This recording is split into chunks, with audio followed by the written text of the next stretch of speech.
Ducks fans, are you ready? You are listening to the Ducks and Pucks podcast with your hosts, Mike Walters and Eddie Jones. This is the number one home for Anaheim Ducks talk and analysis. Here we go.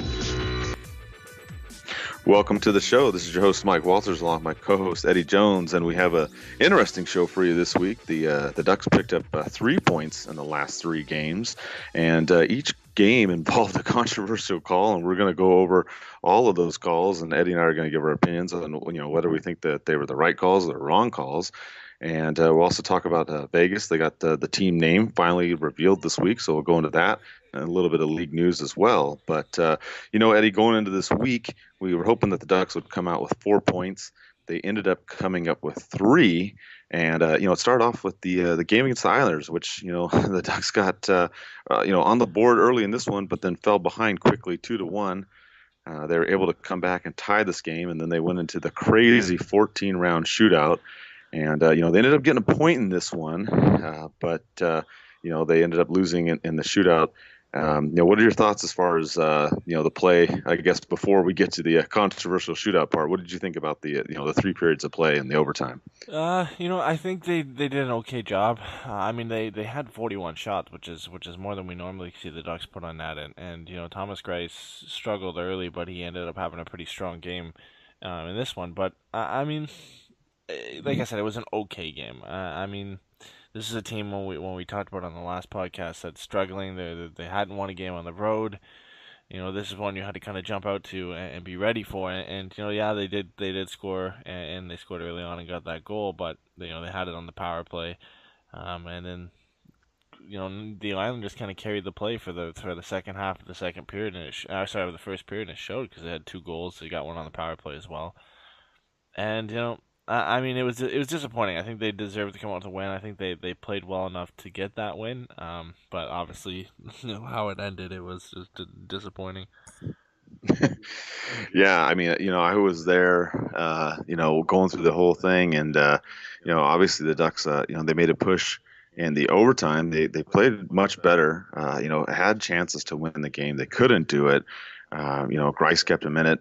They go to the shootout. This one goes 14 rounds, which I'm not 100% sure, but I believe it's the second longest that the Ducks have gone. But anyways, this one goes, and the controversy all stemmed from this game in the 12th round when Hickey for the Islanders scored a goal. He hit Bernier's left pad with the puck, and eventually Bernier ends up in the net with the puck. And the refs go and review it. There's a long review. The call on the ice was goal.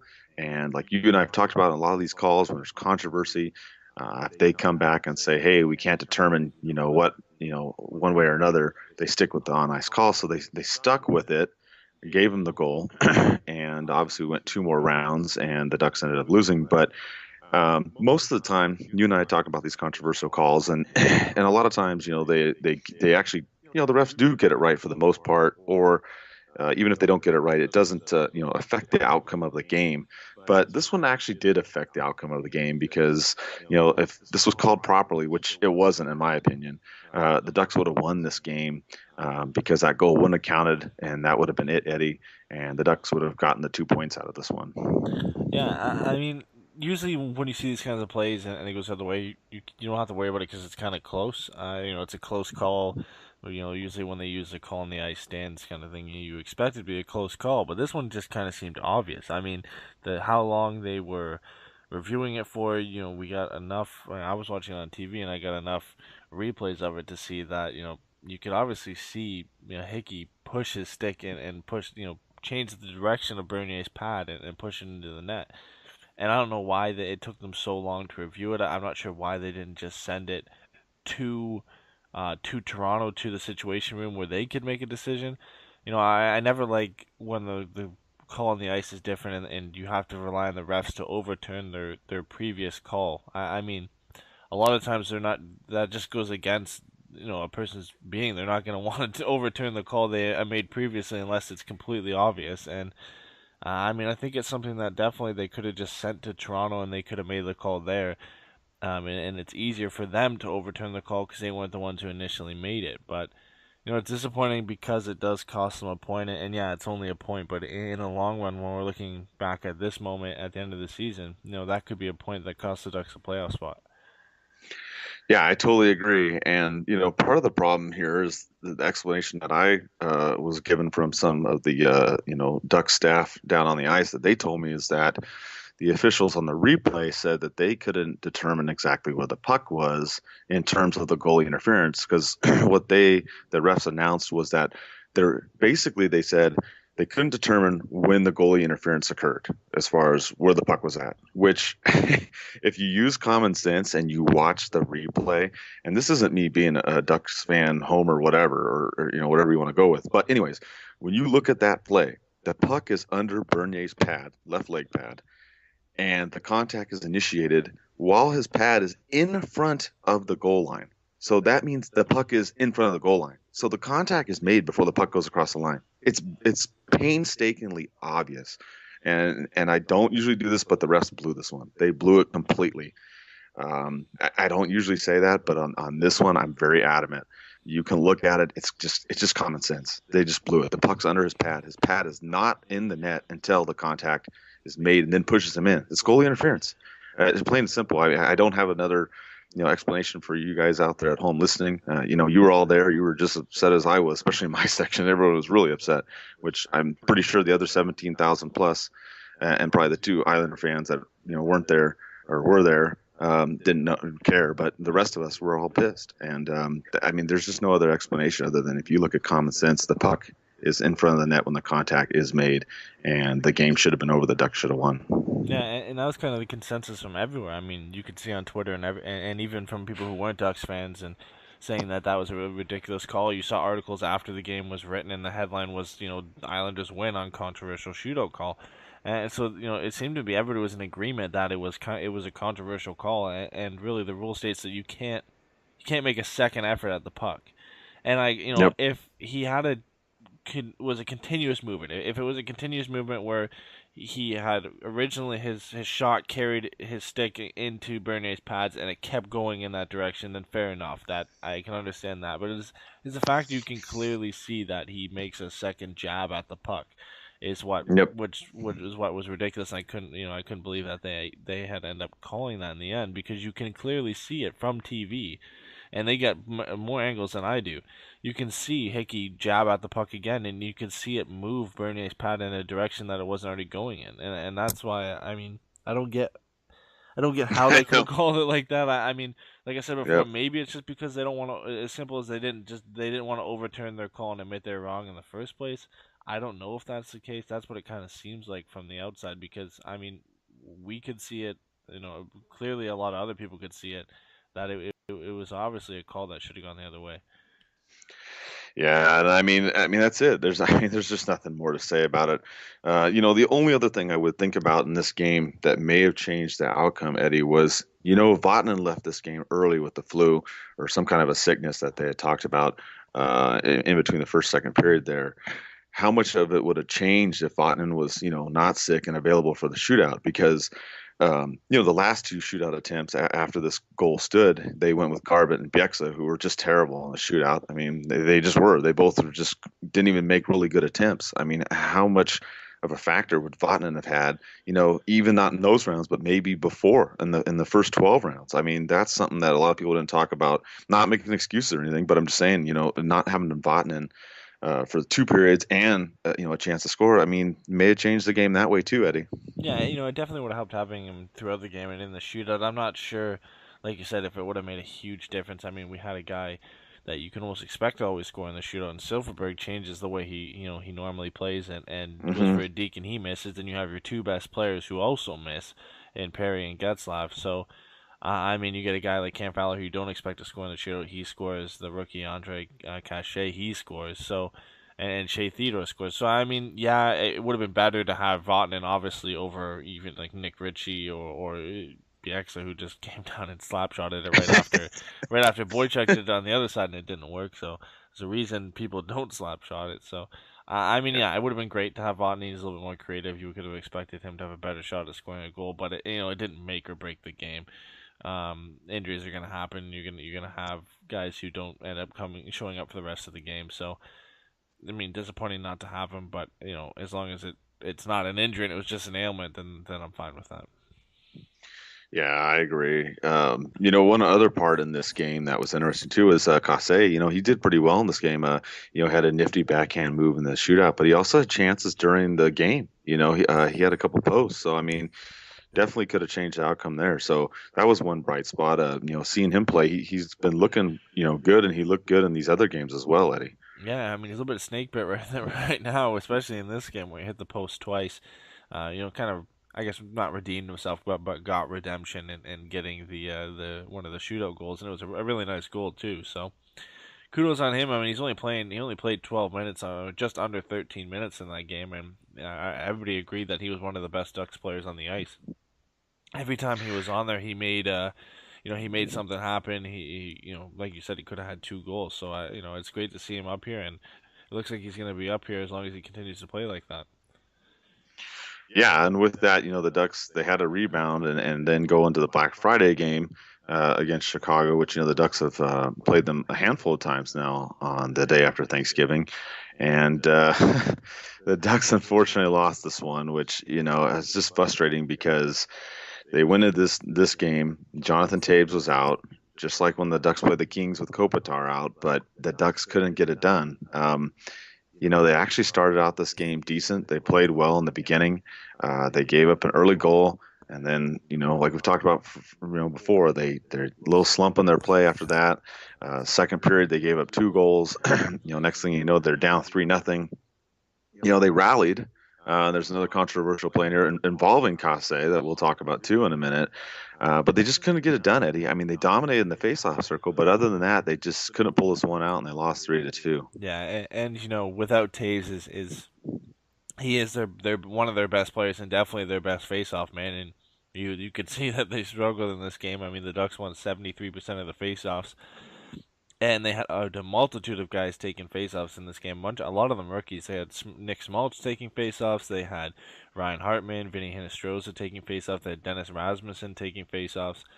And then obviously Anisimov and Kruger, their actual 2 normal centers taking faceoffs. And almost everybody was negative except for Rasmussen and Hartman. And Hartman, I think he only took 1 faceoff because he was 100% in this game. So, I mean, they did great in that aspect. And, they, like you said, they just started out slow again. And Anisimov got the first goal, and Chicago kind of carried the play for the first few periods, where they ended up, scoring 3 times, and the Ducks ended up going down 3-0. They did fight back, and Richie got one before, right after Hartman scored, and Silfverberg was able to get one halfway through the third. But when you put yourself in a hole like that, it's hard to come out of it. And when you look at the final stat line, it's amazing that they ended up losing this game. I mean, they outshot them 36-25. Like I said, they won 73% of the faceoffs. They outhit them. The giveaways are a little bit against them. They ended up having 10 giveaways in this game, but I don't think any of them really hurt them. So it's disappointing. I think they played well enough to win, but they put themselves in a situation where they couldn't. And that might sound a little bit confusing, but I mean, when you put yourself down 2 or 3-0, it's hard to come back, and they haven't done it this season. And we know their record when they get scored on first. So, we would like to win these games, but when you put yourself in a hole like that, it makes it difficult. Yeah, I mean, looking at these recent games, they went down 2-0 to the Devils. They were able to come back on that one. They went down to the Kings 3-0. They couldn't rally. They went down 3-0 here. They couldn't rally. And then of course another controversial play. Kase scored a goal, which was taken away. And, a lot of people are upset about this one. And, it really goes to the rule on this one. If I'll read part of it, and this is where, people are going to be throwing stuff at me at their car radios or wherever you're listening to us. But this is the rule, and this is why it was disallowed. If you look up the NHL rule book, 67.6, it says that a goal cannot be scored by an attacking player who bats or directs the puck, and then it's deflected into the net off any player, goalkeeper, or official.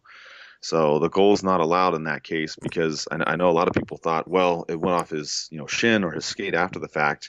But the problem is the way the rule reads, if you bat it with the hand or direct it, even if it goes off yourself or another player, it doesn't count. That's the rule. I mean, I don't agree. I mean, I think that goal should count, but that's just the way the rules read, and that's how it goes. If he would have stopped it with his chest or his hand and then hit it in with his stick, that would have been different. But the fact that it goes from the hand to the leg and in, that's what the refs looked at, and that's the rule. I mean, I don't like the rule, but going with the rule, Eddie, I kind of have to go with what the refs called. I don't like it, but that's how it's stated. Yeah, I mean, I agree with you. I think it would, you know, it should count, but like you said, it can't because that's the rule. And if it happened against us, we would hope the same thing would happen. So it's disappointing, especially for a guy like Cachet too. I mean, he had an assist in this game. We talked about how well he played in the game before that. I mean, to add his first NHL goal would have been great, and it would have given the Ducks a chance to tie the game and push it to overtime. But there's not much you can do. Like you said, it is a rule. You can't do that, and we would expect it to go both ways. So it's disappointing in the end that it actually, does affect the scoreline and they end up losing the game. But there's not much you can do. Yeah, I mean, it's just frustrating because if that was allowed, the Ducks, may have been able to pull out at least a point and have gone to overtime. But Kase doesn't get his first goal either, so that's a little bit frustrating as well. But that's the way the rule is, and you and I've talked about it. I mean, a lot of times these calls, we don't feel that the Ducks get their fair share of them. So I hope that when the rules are reversed, that it's going to go this way. And speaking of that, I mean, there was another controversial call in the next game. The Ducks played the Sharks. The Ducks ended up pulling out this one. They got scored on first. Only the second time this year that they've come back when they've been scored on first. But I thought it was really interesting because you had Garbett crashing the net. He runs into Jones, knocks him over, and then the puck's in the net, and you're thinking this is going to be a penalty. And then the refs, go back, they review it, and there's a lengthy review. And in my mind, while I'm watching this, I'm like, well, that's a goal. I mean, he scored. It went in the net before the net came off. He was pushed in the back, but with the way these calls go, it's like, oh, they're going to call goalie interference and all this other nonsense. And I at least to my surprise, and maybe everybody else that's listening, they gave the Ducks the goal. So I mean, that was pretty crazy on that play. I mean, it was very interesting. And then the Ducks, ended up going on and winning this game, Eddie. But I mean, that was a huge play. So I mean, the Ducks didn't get the other two calls, but they get this one in this game, and then they end up winning. Yeah, and it's a call that is kind of back and forth, if that makes sense, and how it gets called in the NHL these days. Some games it is a call, and some games you're going to get a no goal, and it's just the way goalie interference calls are kind of judged right now. And I think they got it right in the end. Burns does push him from behind, and it does impact his ability to stop. I don't think Garbett was going to stop either way. I think he was going to continue into the net anyway, but the fact that Burns does push him, and it's clear to see, I think, that has to be called a goal. The puck is in the net, and he gets more momentum from the push by Burns. So, you can argue that he wasn't going to stop in the first place, but, the fact is Burns did push him. So I think they got that one right in this game, and it's nice to finally have one go the Ducks' way. I mean, I couldn't believe, I couldn't imagine the reaction if it hadn't have gone the Ducks' way, and we would have had, controversial calls 3 games in a row go against the Ducks. So it's nice to get that one, especially right after, a minute after Logan Couture scored on the power play, and it kind of set the momentum from there. Like you said, Raquel ended up getting his 8th and to finish the first period. And they finally, like you said, they get another win after getting scored on first, and hopefully now they can kind of carry that momentum. And next time they get scored on first, they know that they can actually do it and come back and win. Yeah, and another big story in this game was, Ryan Getzlaf scored, and he had the game winner. Getzlaf and Perry, they hadn't scored at all in the month of November. So for Getzlaf getting on there was huge. Only his second goal of the season. So, they've been talking about it. He said flat out that, hey, Perry and I get paid to make plays and score, and they haven't. So, they've obviously acknowledged it. I mean, whether or not they're going to do it's going to be one thing we have to see. But at least in this game, finally they did it. And, Perry almost had a breakaway, too, in this game, which the refs called offsides. And, I looked at the replay on that one. I thought he was onside. But anyways, the Ducks still pulled this one out.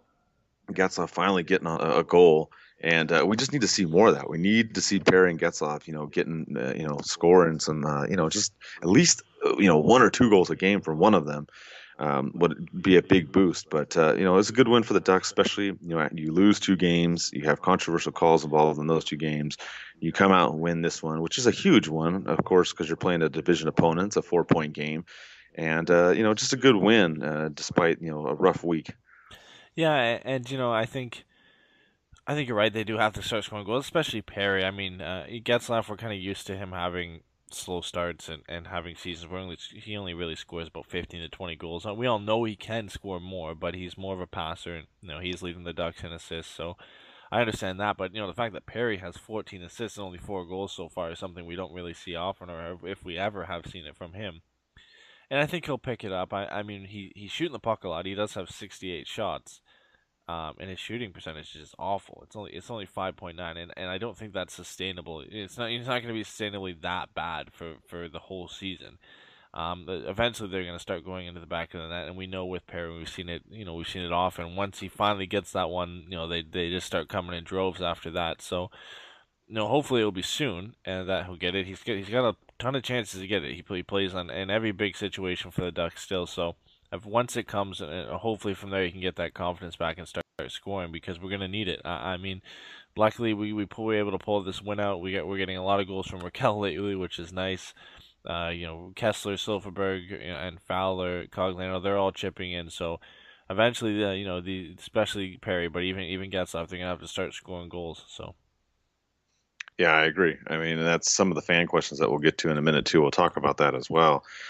There's a couple player movements this week. Logan Shaw was called up. He played in a couple games. It didn't really impress me too much. Maybe not the best guy to put in the faceoff circle though on the the fourth line there. I mean, he didn't do too great, but he didn't really hurt the team. Didn't really help the team too much. He was up for those 2 games.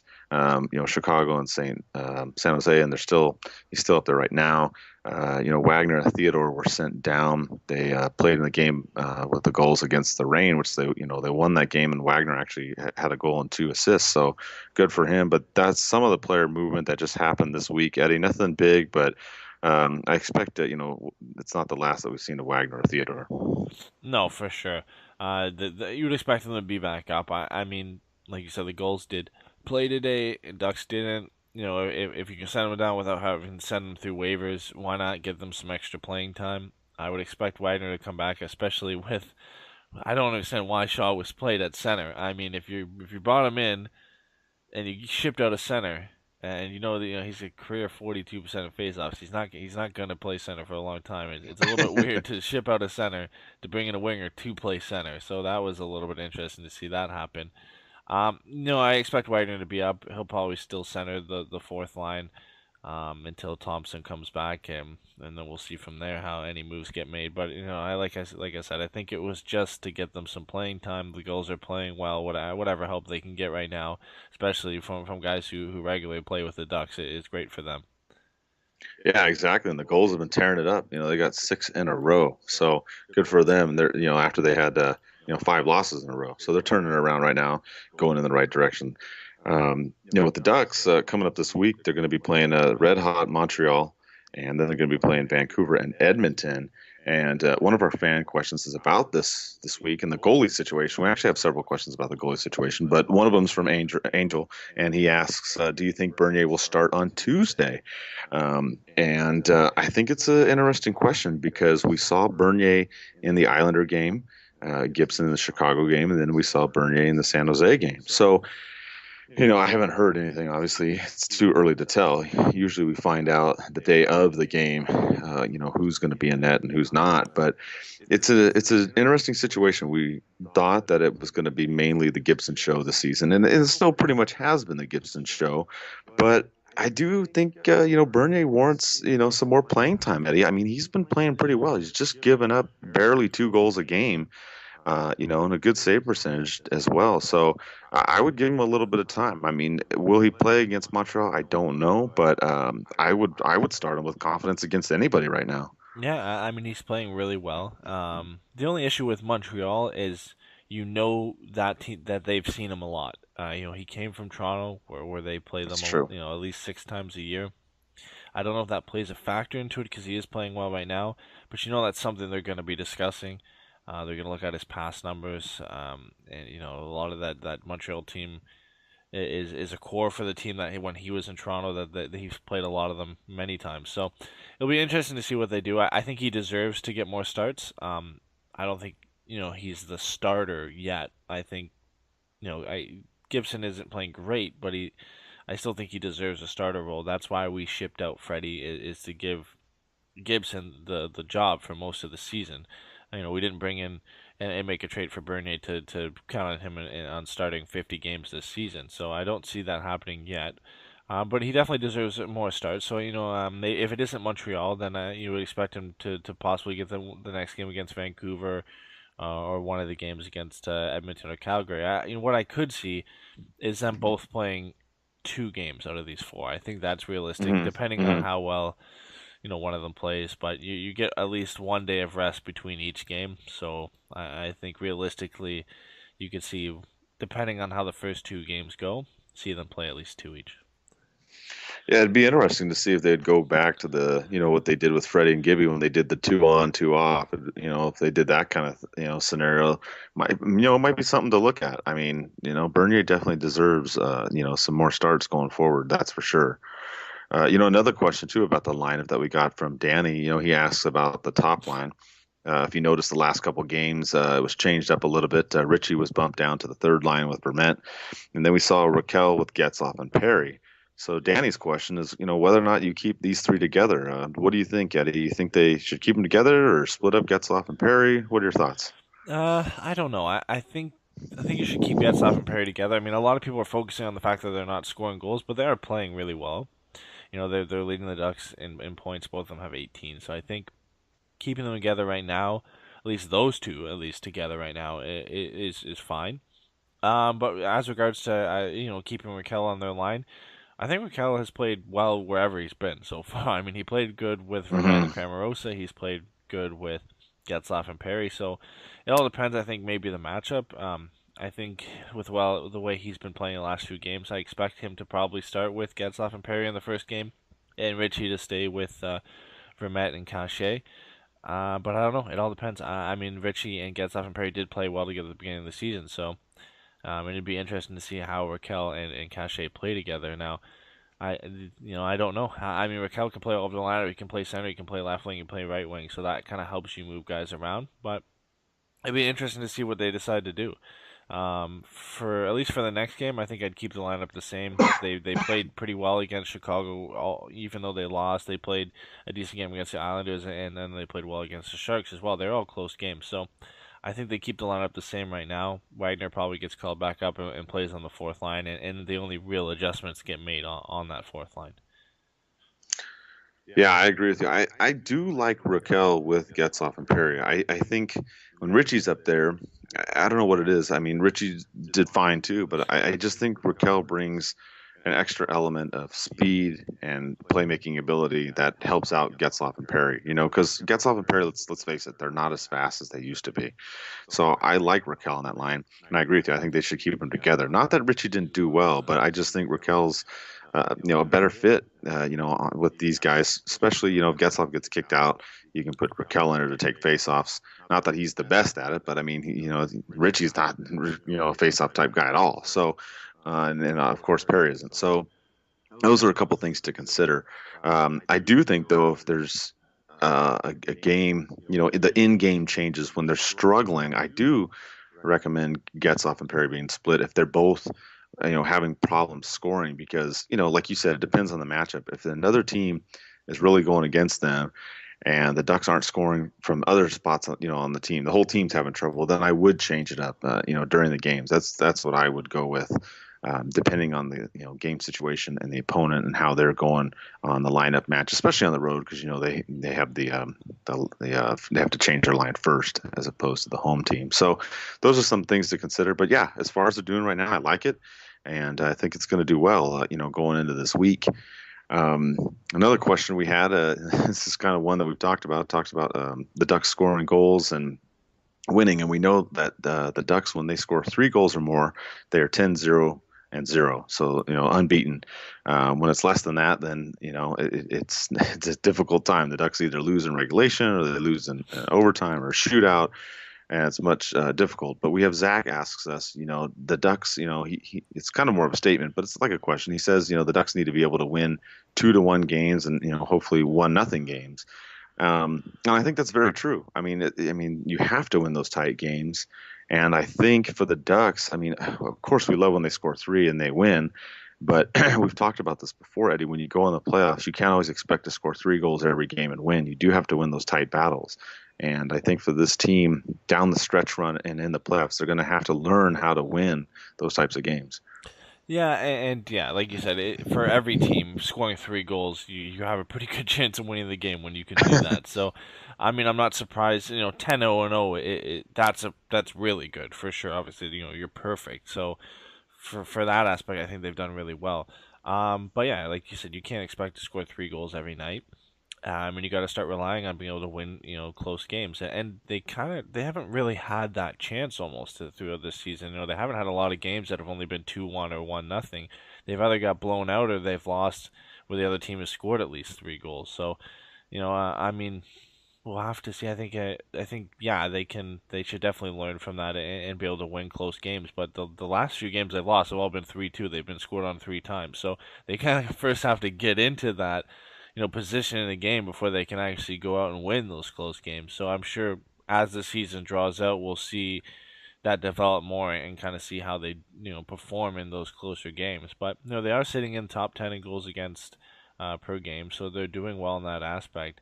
If they want to win right now, it comes down to goal scoring because they haven't been able to put the puck in the back of the net on regularity. So I think that's the key for them right now. But I think when it comes down to it, I think this team is good enough to win those close games. And it kind of goes into another question we had from Garrett. I kind of alluded to it with the playoffs, but he asked about this roster, and is it currently good enough to get past the first round? And with the way the Ducks are playing now, I would say yes. I think that this team can win and get past the first round. But again, those close games, and like you said, we haven't seen a lot of 2-1, 1-0 type games. But if the Ducks want to get past the first round and then obviously go to the second round, third round, and so on, they're going to have to win those tight type games. I mean, that's just the way it goes in the playoffs. In the playoffs, every goal counts. It's a big deal, obviously. All of you, I don't have to explain that to you. But as far as this team getting past the first round, they need to see, I think, more of those types of games, Eddie, just to be ready for those, tight battles. Because, I mean, the way it's looking right now, I mean, they could end up playing Edmonton, San Jose, or the Kings in the first and second round.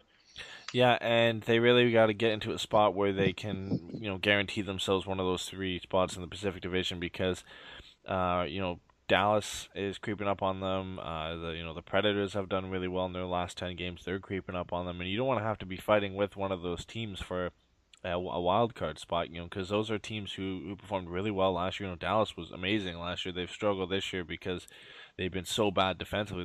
I think they're actually one of the worst teams defensively. When you're sitting in the bottom, as good a team as Dallas is with the players that they have, and you're sitting at the bottom of the league with Calgary and goals against, I mean, eventually you would expect that to turn around. So you don't want to be down there with those two teams that can win games. So, locking up one of those spots is key. And like you said, though, even if you do, then you're most likely playing the Kings in the first round or the Sharks in the first round or the Oilers in the first round. And you can guarantee that building and Edmonton is going to be, fired up if they make the playoffs for the first time in a long time. So any of those matchups is a tough one, but it's almost better than going into the wild card and having to play Chicago or having to play St. Louis. So no matchup is going to be easy in the playoffs. The Ducks are probably going to get a tougher matchup because, winning the Pacific Division is going to be so tough this year. I don't know if they're going to be able to do it.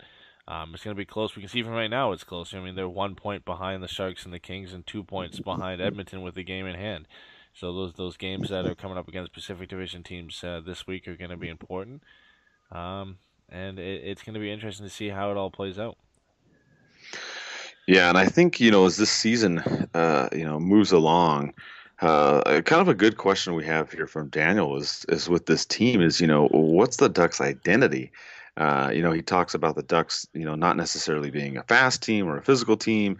Some nights they blow out teams, other nights they get blown out. What is their exact identity? And I think that's part of the issue, I think, with this team. We've talked about it before. Some of the issues as far as secondary scoring has been issues in some games, getting, multiple lines to get some goals. Obviously, Perry and Getzlaf haven't been scoring as much, but they can, getting tons of assists. And we've just seen this team have some highs and lows. I think for this team, they don't necessarily have an identity. I mean, I know it sounds weird, but I just don't see it. I think part of the problem is too is you see these younger guys coming up. Before Sarbosa was traded, he was playing up there. We had Camarosa, Cachet's up there. I mean, you have all these guys from the goals that are coming up. Richie and Wagner have been the majority of the time, but I think it's a little bit of shifting here and there, and they don't really have an identity. I think that's part of the problem. I think some of them are kind of learning the Carlisle system, but some of them are still kind of trying to play their own system too, and I think it's going to take maybe a few more weeks or a month to really figure it out. I mean, they figured it out in December last year, so we're right around the corner there. I hope that they do come up with some kind of identity because, right now, like the question asks by Daniel, it's like you don't know what you're going to get each night, Eddie. Yeah, and last year it was, the Ducks could shut down a team and just strangle them defensively and tire them out, and then they could win games. And that's what it kind of seemed like last year, is their defense would win them games, and they could score a couple goals and they'd win. This year it's not exactly the case. The defense hasn't really changed. Everybody's still there. Obviously, the forward group has. But it clearly looks different than it did last year. And you look at where they are in goals per game. They're 13th goals against. They're 8th, so they're sitting around the upper half of the table. But they're not lightning quick. They've got some quick players. Raquel, Cogliano, Silverberg, Kessler. They've got quicker players. But they're also not overly physical. Richie for sure, Manson obviously, at times Bowl and Wagner as well. But it's a weird situation they're sitting in, like you said, because it's such a great question because they don't really have an identity right now, and it's kind of just a mixture, and hopefully we'll see something start to come out. But I don't really see it unless. I don't really see how they're going to kind of iron anything out. It's the same team. We've seen the same team now for 22 games. I mean, like you said, they did turn it around in December last year, but I don't really know where it's going to come from. They can't get any quicker. That's something that's not going to happen. They're already as quick as they're going to be. Now, if they start to play a more physical game, who knows? But I think they're okay with the game they're playing right now, and maybe the new way they play an identity comes from adding a different player to the lineup, either through a trade or something else. So maybe that's where it comes from. But right now I don't really know. Yeah, we had another fan question about that too from James. He asked if the Ducks will, make any moves to, add to the offense. And I mean, we've covered it several times, but I think you make a good point there. If they do bring in someone else, I think they would. But again, I don't really see anything happening or any discussions, maybe till January, as the trade deadline comes up. Also, when we figure out Nate Thompson. When exactly he's going to come back. Again, there's no update on Dupre.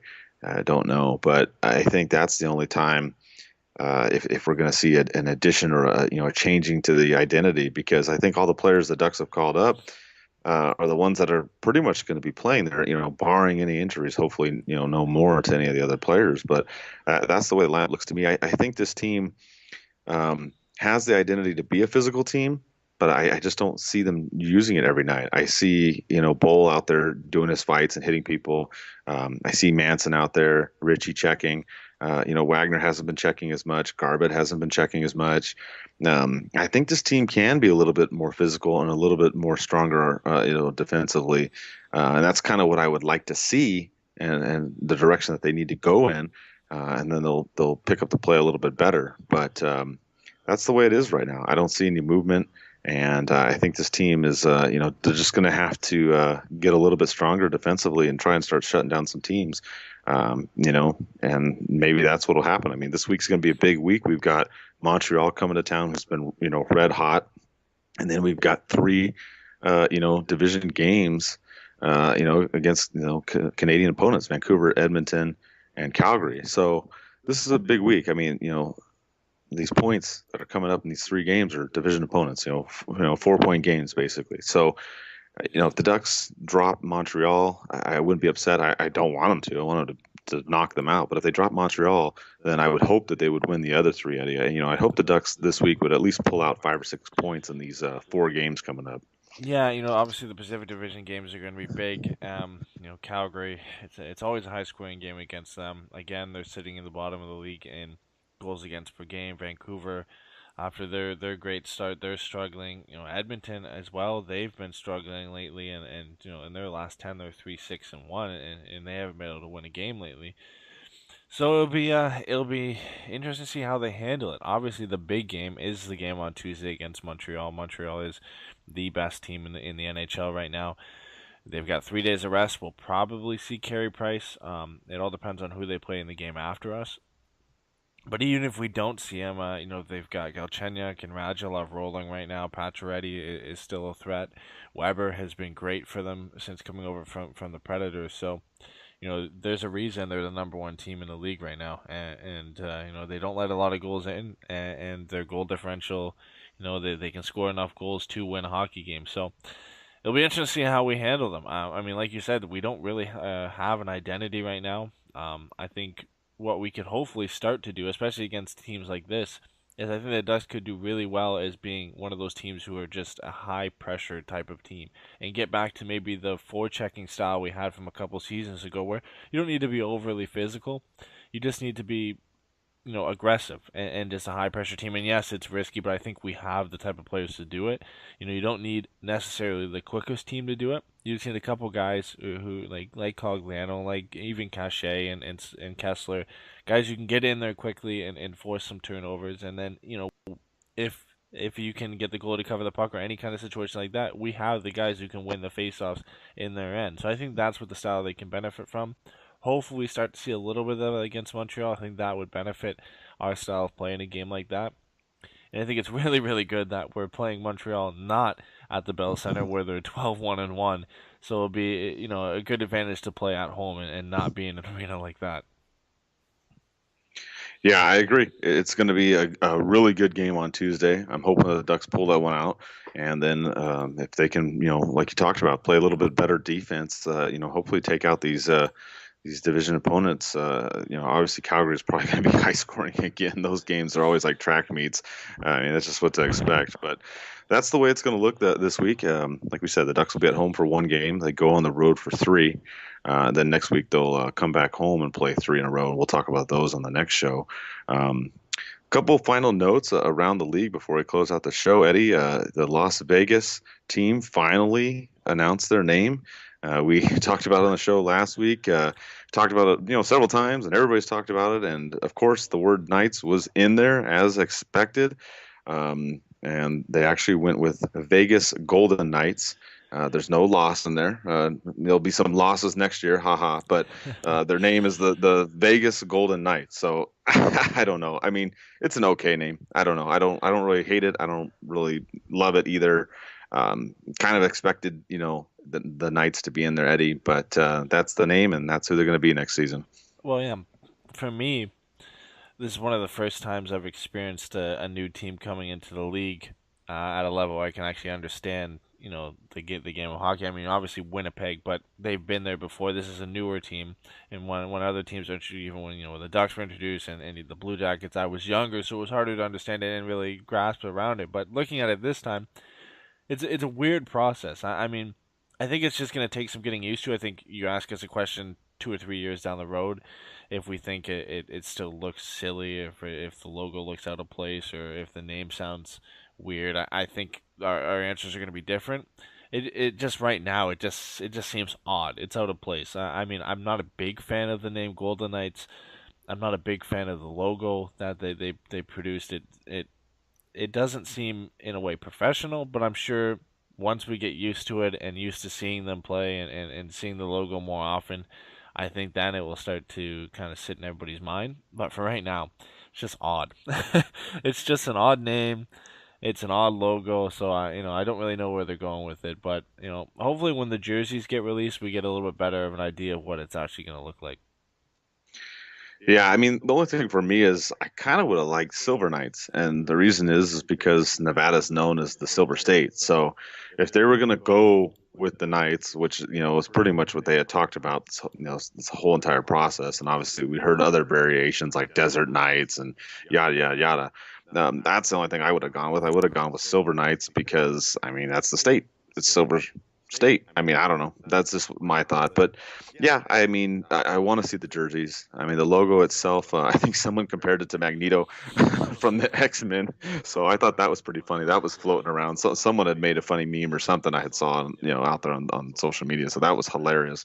So that's kind of what it reminds me of. So that's the team. We'll talk about the jerseys when they get released and more of it as well. And we're not going to go into all the expansion draft and all that craziness, on as far as what we think that their team will be.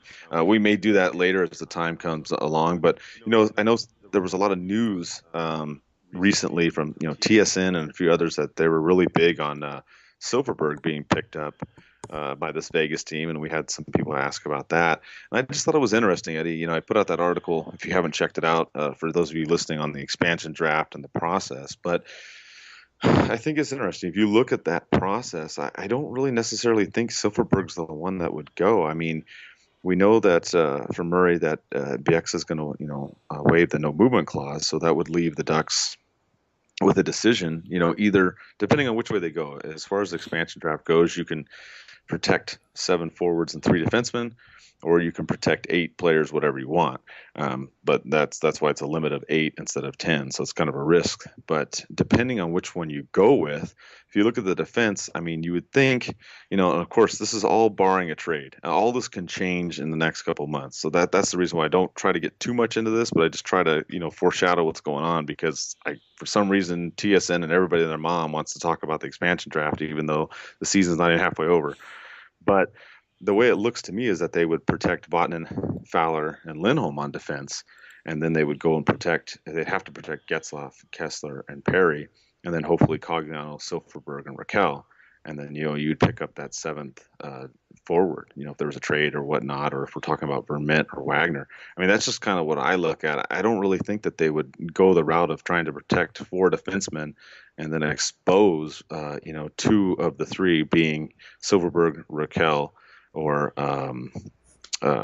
Cogliano. So I just don't see that happening, Eddie. I don't know. What are your thoughts as far as, the Ducks trying to figure this out? Because obviously a trade could affect it later on. Yeah, when you look at it from their point of view, from TSN and other people, I mean, the knowledge of BX waiving his no move clause, it's not like he's come out and said it publicly, so it's not public knowledge in a way.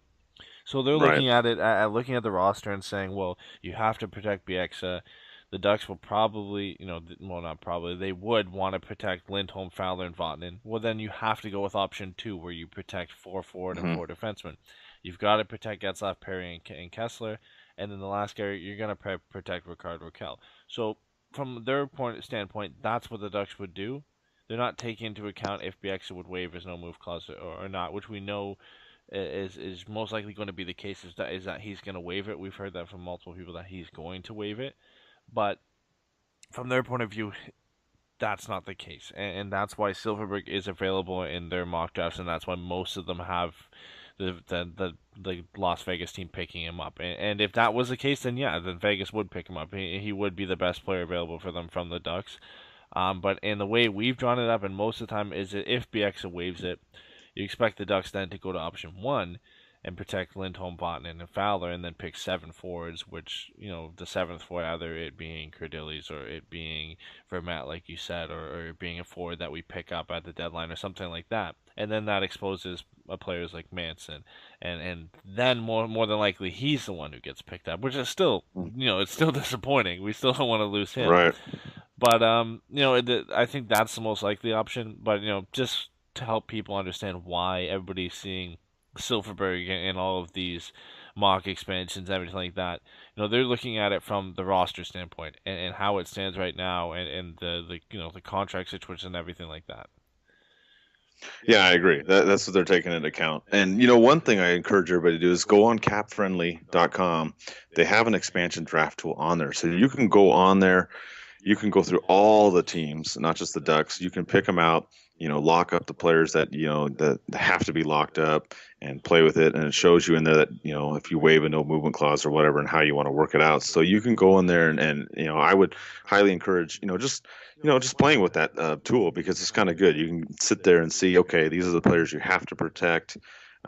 There's also the other ones that aren't exposed as well. There's a lot that goes into all of this. So I just highly encourage that for anybody that has more questions about the process, or maybe, working out likely scenarios. It's a great tool. I guess the only other news really to wrap up with this show, Eddie, and the surprise news happened today was the Florida Panthers fired their coach. I thought that was kind of a huge one. The Panthers are 11-10-1. They dropped the recent game against Carolina, but they were 6 points out of second, 11 out of first. But first being Montreal, as we talked about, it was red hot. It's kind of a surprise, Eddie. I mean, when I saw this news, I wasn't on social media for a little bit, and then I came back, looked at my phone, saw some alerts and stuff. What did you think about this move? I thought it was surprising. I mean, this is a team who, yes, I believe they won the division last year, but I think a lot of people thought they overachieved. They're a young team. They're without Bukestad for most of the season. I believe he's back now. They're still without Huberdeau. Barkov hasn't been playing well. They've had one player who's looked really amazing for them, and that's Jonathan Marchessault. But other than that, Ekblad hasn't been playing well until lately. They're just as a team slumping, and that happens to some teams. I mean, you don't. I didn't expect Florida to come out and be amazing this year. Obviously, I expected them to be better than they are right now. But you look at especially their division, and then the actual Eastern Conference itself. There are a lot of very, very good teams right now. The Rangers, the Penguins, the Capitals, they're all playing amazing. Montreal, obviously. Ottawa is surprising a lot of people. They've won 4 in a row, and they're playing really well. Columbus and New Jersey, they're all well above 500 and taking up those last 2 wildcard spots. So, I mean, I just don't get it. I mean, it's not like they've also even been that bad in their last 10 games. In their last 10, they're 6-4-0. I mean, they're above 500 in their last 10. They've been trending upwards. And then, they blew a 2-0 lead to Carolina, and I guess that was the last straw for management, and they fired, in my opinion, a great coach. I mean, he was one of the best coach. He was up for Coach of the Year last year. I mean, he was one of the reasons everybody thought that Florida did so well last year and had a shot at. I mean, some people had them winning the Stanley Cup last year because of how well they did. So, I mean, it's a big surprise. In my opinion, I wish it happened last year because I would have liked to have him as the coach of the Ducks instead of Randy Carlyle. That would have been nice. But, no, it is a big shock. I mean, I had him penciled in there in Florida for a long time, and I thought he was going to be there. He was there for most of the young guys, and when they first got put into this team, and to see him gone, I'm sure it's going to impact the locker room in a negative way. And from right now, it only can go down for this team. I don't think they're going to do much better with especially the guy who fired them behind the bench right now. Yeah, I agree with you. I don't understand letting Gallant go. I just don't get it. I mean, yeah, the team, like you mentioned, hasn't done as well. But, I mean, 11-10-1, they're a few points out of second. I mean, you have Montreal that's doing very well in first. I mean, I don't know. It's just weird. I really am curious to see what the explanation is. I'm sure, there'll be some more articles and some news that comes out during this week. But, yeah, I was just surprised. I mean, like I said, I stepped away for a second and then saw these alerts on my phone. I'm like, what? I'm like, they weren't doing that terrible. I mean, and like you mentioned, the Eastern Conference is just super competitive right now as well. So that's an interesting situation going on in Florida, and I don't know what's going to happen with that team, but it doesn't look good moving forward. Yeah, like when you look at the Islanders, even like they're last in pretty much, I believe they're last in the NHL right now, and they haven't fired their coach, and they're a team that was supposed to do a lot better than them. And then you have the NHL and the Carolina Hurricanes fans praising their coach for getting them to a 9-8-4 record. I mean, it honestly just doesn't make a lot of sense. I don't get it, but hey, I mean, there's not much they can do now. Yeah, I only thing that I could Yeah, I'm not a big fan of speculation or whatever, but I mean, there must have been something Hmm. with the GM and the coach. I mean, I don't know. It just doesn't make sense. Unless there was something with the players, but I haven't heard anything, of that nature anywhere. So Yeah. yeah, I mean, and yeah, like you said, the Islanders are the worst team. They only have 16 points. They Yeah, still have their coach. and the fact I that mean, the assistant coach was fired too, that kind of, usually when in this situation you get the assistant coach takes over, and right. the fact that he was also fired, that's a little bit of a weird sign. So maybe there was something going on with the GM and the coach. But from all what I've heard of the players, they're actually disappointed. I mean, they were, like I said, these are all guys that I think most of them started their career under this guy as the coach of the Florida Panthers. So I think they're all a little bit disappointed. But it kind of is a little bit shady right now. It does seem like something was going on behind the scenes between the coach and the general manager. Yeah, and that's something that hopefully next week, we'll be able to cover and update you with that information. And with that, we're going to wrap up the show. Ducks, going to have a good week. We hope. Hopefully, have no controversial calls, or if they do, they go their way. And with that, we'll see you in a week. Let's go, Ducks.